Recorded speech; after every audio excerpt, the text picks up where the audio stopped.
Just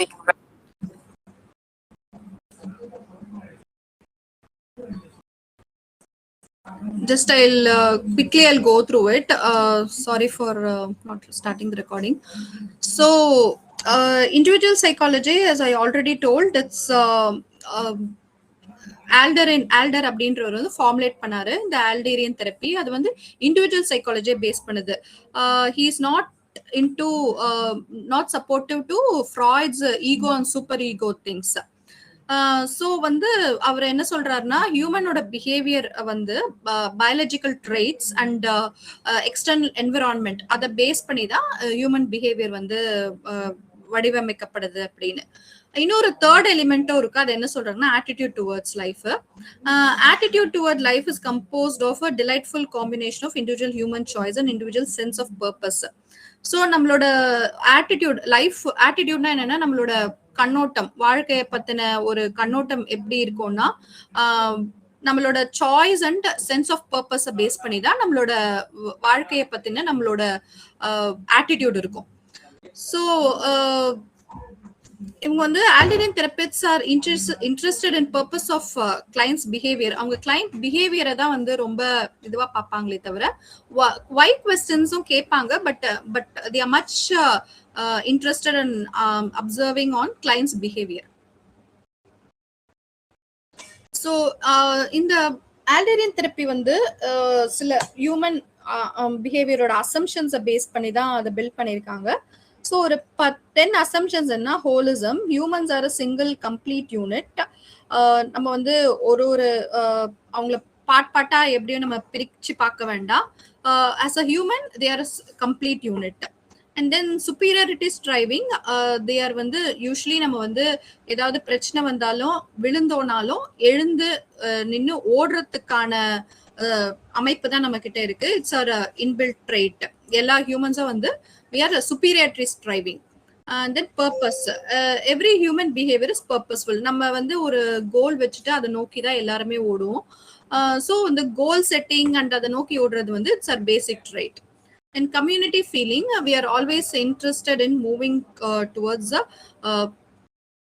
social interest. 4 பேர் நம்மளுக்கு சுத்தி இருக்கணும், இல்லைன்னா otherwise man is a social animal சொல்றாங்களா. So we are always interested in the social interaction and அதெல்லாம். ஐடியோகிராஃபி, எவ்ரி இண்டிவிஜுவல் இஸ் யூனிக். ஒவ்வொருத்தருமே யூனிக். ஒருத்தரோட பிரச்சனையை வந்து இன்னொருத்தர் வந்து அதே பிரச்சனை இன்னொருத்தர் வந்து வேற மாதிரி அவங்க ப்ராசஸ் பண்ணுவாங்க. they may feel depressed. இன்னொருத்தவங்க அதை ஈஸியா கடந்து போயிடுவாங்க. பட் அதனால நம்ம வந்து 2 பேரையும் வந்து இவங்க இப்படி பண்ணாங்க, நீங்களும் இப்படி கடந்து வந்துடலாமே அப்படின்றத நம்ம சொல்ல முடியாது. அவங்கவுங்களோட கடந்து வந்த பாதை வேறையா இருக்கும். So every individual is unique. Phenomenology வந்து individual experience is subjective fiction based on individual's perception. So நம்மளோட ஒவ்வொரு எக்ஸ்பீரியன்ஸும் வந்து ஒரு சப்ஜெக்டிவ் ஃபிக்ஷன், நம்ம பெர்செப்ஷனை பேஸ் பண்ணி. ஸோ நம்மளோட ஒரு முடிவை நம்ம எடுக்கிறோம்னா, அந்த முடிவு எடுக்கலைன்னா எடுத்திருந்தோம்னா என்ன ஆயிருக்கும், எடுக்கலைன்னா என்ன ஆயிருக்கும். ஸோ வந்து அந்த முடிவை எடுத்தோம்னா அது வந்து நான் ஃபிக்ஷன். அந்த முடிவை நம்ம எடுக்காம விட்டுருக்கோம், அந்த இடத்துல நம்ம என்ன முடிவு பண்றோமோ சோ அதை நோக்கி போறோம்னா இட்ஸ் வந்து non fiction. Otherwise if you are going other வேனா இது fiction. So 2 possible ways of life இருக்கு. அதனால சொல்றாங்க நம்மளோட பெர்செப்ஷனை பேஸ் பண்ணி தான் நம்ம எக்ஸ்பீரியன்ஸ் வந்து சப்ஜெக்டிவ் ஃபிக்ஷன் அப்படின்னு சொல்றாங்க. Soft determinism, Alderian believed the power of biology and environment. Biology-யும் environmental factors வந்து நம்ம behavior impact பண்ணுது அப்படின்றது பிலீவ் பண்ணாரு. ஸோ நம்மளோட freedom to choose, humans are also fully responsible for their choices. நம்மளோட முடிவு வந்து நம்ம தான் வந்து அதுக்கு ரெஸ்பான்சிபிள். நம்ம ஒரு முடிவு எடுத்துட்டு நாளைக்கு அது தப்பா போயிடுச்சுன்னா we should not blame others because this is our life and our choices should be completely our responsibility. An early cognitive map, நம்மளோட ஒவ்வொரு லைஃப் ஸ்டைல், அதாவது நம்ம ஃபியூச்சர்ல அடல்ட்ஹுட்ல என்ன கோ த்ரூ பண்ண போறோம், என்ன மாதிரி பிஹேவ் பண்றோம் அப்படின்றது வந்து it's completely based on our childhood.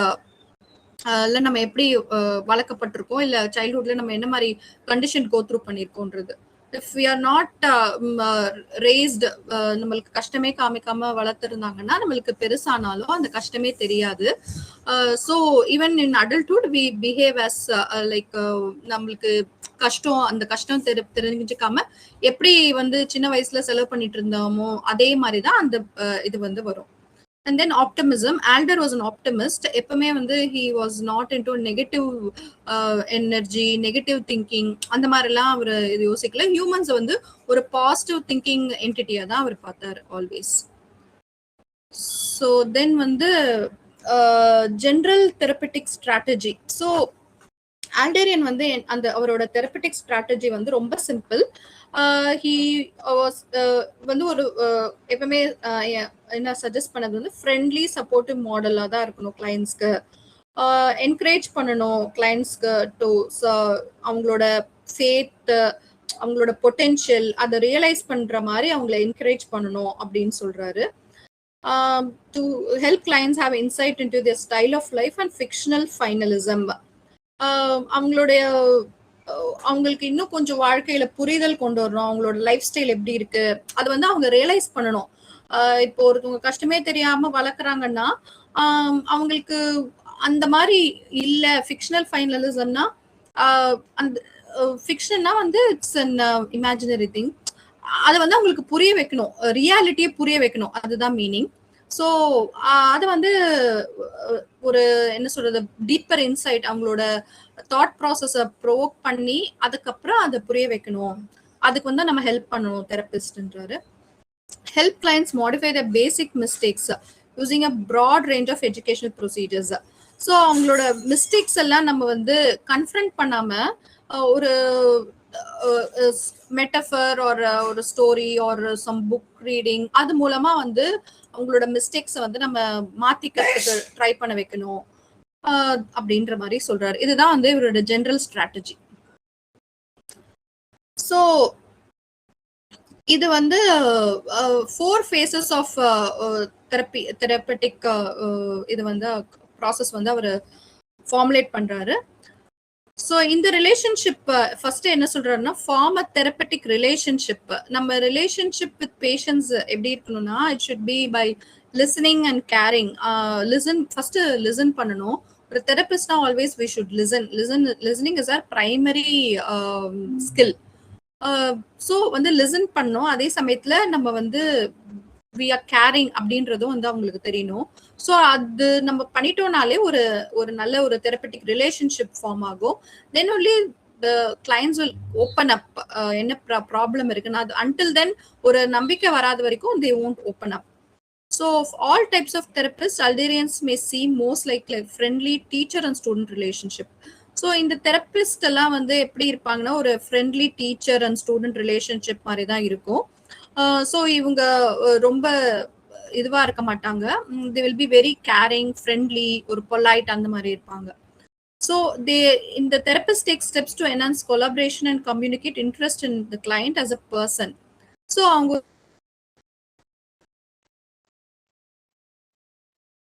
பண்ணி அதை அண்டர்ஸ்டாண்ட் பண்ணிக்கிறதுக்கு ட்ரை பண்ணுவாங்க. ஸோ தட் அந்த ஒரு கொலாபரேஷன் வந்து ஈஸியா ஃபார்ம் ஆயிடும். நெக்ஸ்ட் என்ன அடுத்த ஃபேஸ் என்னன்னா life style assessment and analysis. So அவங்களோட லைஃப் ஸ்டைல் அசஸ் பண்ணி அனலைஸ் பண்ணணும். So main 4 assessment strategies are family constellation interview. Usually family whole family interview sections, என்ன சைல்ட்ஹுட் மெமரிஸ் ஒரு ரீசெண்டா என்ன நடந்தது, இது மெமரி ரீகலெக்ஷன் அப்படின்னு சொல்லலாம். அண்ட் தென் அவங்க ட்ரீம் அனாலிசிஸ் கூட அவங்க ஒரு பார்ட் ஆஃப் த தெரப்பியா எடுத்துக்கிறாங்க. ட்ரீம் என்ன மாதிரி ட்ரீம் வரும் அதை அனலைஸ் பண்றது. தென் வந்து இன்டர்பிரிட்டேஷன் இன்சைட், இதுதான் வந்து ரொம்ப முக்கியமானது. ஸோ இங்க வந்து நம்ம என்ன பண்றோம் கிளைண்ட்டுக்கு we trying to interpret their maladaptive lifestyle patterns and assumptions about themselves. So இப்போ நான் சொன்னேன் இல்லையா, ஒருத்தவங்க ஒரு சின்ன வயசுல இருந்து வீட்டுல கஷ்டம் இருக்கும், பட் கஷ்டமே தெரியாம வளர்க்குறாங்க.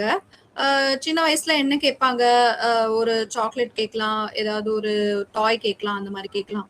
ஸோ பெரியவங்களாகும் போது என்ன கேட்பாங்க, அதே மாதிரி அந்த வயசுல அவங்களோட பியர்ஸ் என்ன வச்சிருக்காங்க, ஒரு பைக் கேட்கலாம், ஒரு காஸ்ட்லி மொபைல் ஐபோன் கேட்கலாம்.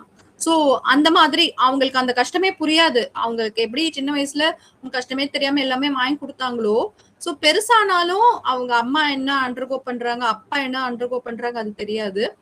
they will be interested in their own pleasures and needs. So அவங்க என்ன பண்ணுவாங்க, அத வந்து நம்ம புரிய வைக்கணும். அவங்களோட இது வந்து ஒரு மேல் அடாப்டிவ் லைஃப் ஸ்டைல். மேல் அடாப்டிவ்னா இட்ஸ் நாட் அன் ஒத்துக்கக்கூடிய ஒரு லைஃப் ஸ்டைல் கிடையாது. சோ அவங்க வந்து அவங்க என்ன நினைச்சுக்கிறாங்க, they are superior. I mean they are the அவங்க கேட்டா என்ன கிடைக்கும், இப்ப ஏன் கிடைக்கல அப்படின்றது they can't accept it. So அத வந்து அந்த விஷயத்த வந்து நம்ம அவங்களுக்கு புரிய வச்சு அவங்களே இன்டர்பிரட் பண்ண வைக்கணும். சில கேள்விகள் கேட்டு அத புரிய வச்சு சோ தட் அவங்க என்ன மாதிரி ஒரு ஒரு கட்டத்துல புரிஞ்சிருச்சுன்னா, ஐயோ நம்ம எவ்வளவு ஒரு மேலடப்டிவ் பிராக்டிஸ்ல இருக்கோம் அப்படின்றது அவங்களுக்கு புரிஞ்சிச்சுன்னா they will change. அதுதான் இந்த இன்டர்பிரிட்டேஷன் பண்ண சொல்லணும். அவங்களோட லைஃப் ஸ்டைல் பத்தி அவங்கள பத்தி என்ன நினைச்சிட்டு இருக்காங்க அப்படின்றத அவங்களே வந்து இன்டர்பிரட் பண்ற மாதிரி we should help them. Then most people get motivated to change after this. அவங்களுக்கு நிஜமாவே அந்த இன்டர்பிரிட்டேஷன் அண்ட் இன்சைட் கிடைச்சிச்சுன்னா அவங்க வந்து சேஞ்ச் ஆகிறதுக்கு they will get motivated to change this. And இப்ப insight that does not produce action or effort towards change is not true insight. இப்ப இந்த ஒரு தெளிவு கிடைச்சிருச்சு அவங்கள பத்தி, அவங்க எப்படி இருக்காங்க, அவங்க ஒரு ரியாலிட்டியில they are not into அவங்க ஆக்சுவலி என்ன நடக்குது அப்படின்றத புரிஞ்சுக்காம இருக்கிறது வந்து அதுதான் வந்து இன்சைட். அந்த இன்சைட் கிடைக்கலன்னா அவங்க சேஞ்ச் ஆக மாட்டாங்க. சோ அந்த இன்சைட் கிடைச்சாதான் வந்து they will truly change. அப்படிதான் வந்து அது சொல்றாரு. சோ இந்த ப்ரொவோகேஷன் வந்து தெரபிஸ்ட் வந்து பண்ணணும்.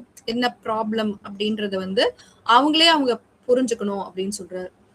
சோ ரீஓரியன்டேஷன்றது அவங்களுக்கு நம்ம ஹெல்ப் பண்றது, எப்படி சேஞ்ச் ஆகலாம், எப்படி வந்து அவங்க பிகாஸ் ஒரு விஷயத்த புரிஞ்சுட்டு அது நம்ம கம்ப்ளீட்டா சேஞ்ச் ஆகிறது வந்து சேலஞ்சிங் திங். சோ அதுக்கு வந்து நம்ம எப்படி ஒரு ஆக்ஷன் ஓரியன்ட் டெக்னிக்ஸ், ஒரு லேர்னிங் ஒரு ஏதாவது பிராக்டிஸ் வந்து நம்ம சஜஸ்ட் பண்ணலாம், whichever is desirable. சோ இதெல்லாம் வந்து ஆல்டேரியனோட சைக்கோதெரப்பி. So with this அந்த லெசன் யாராவது வேற ஏதாவது ஒரு எக்ஸாம்பிள் சொல்ல முடியுமா? ஒரு இந்த மாதிரி ஒரு தெரப்பிக்கு அவங்களே யோசிச்சு so that they create their own interpretation, insight and reorientation அந்த மாதிரி சொல்ல முடியுமா?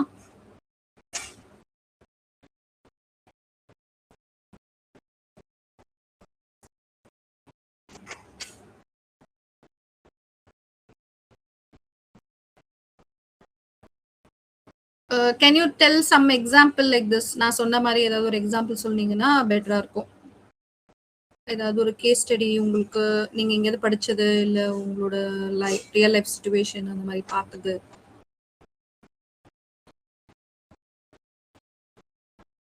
ஹலோ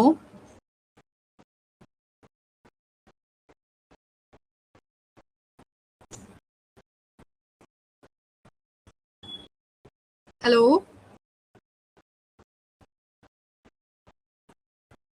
நான் பேசுறது கேக்குதா உங்களுக்குலாம்?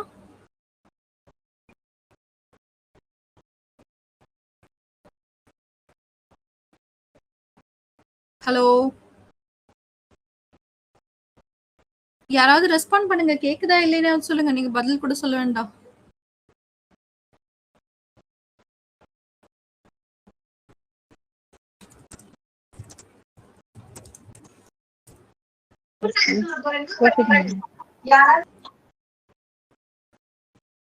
Okay thanks.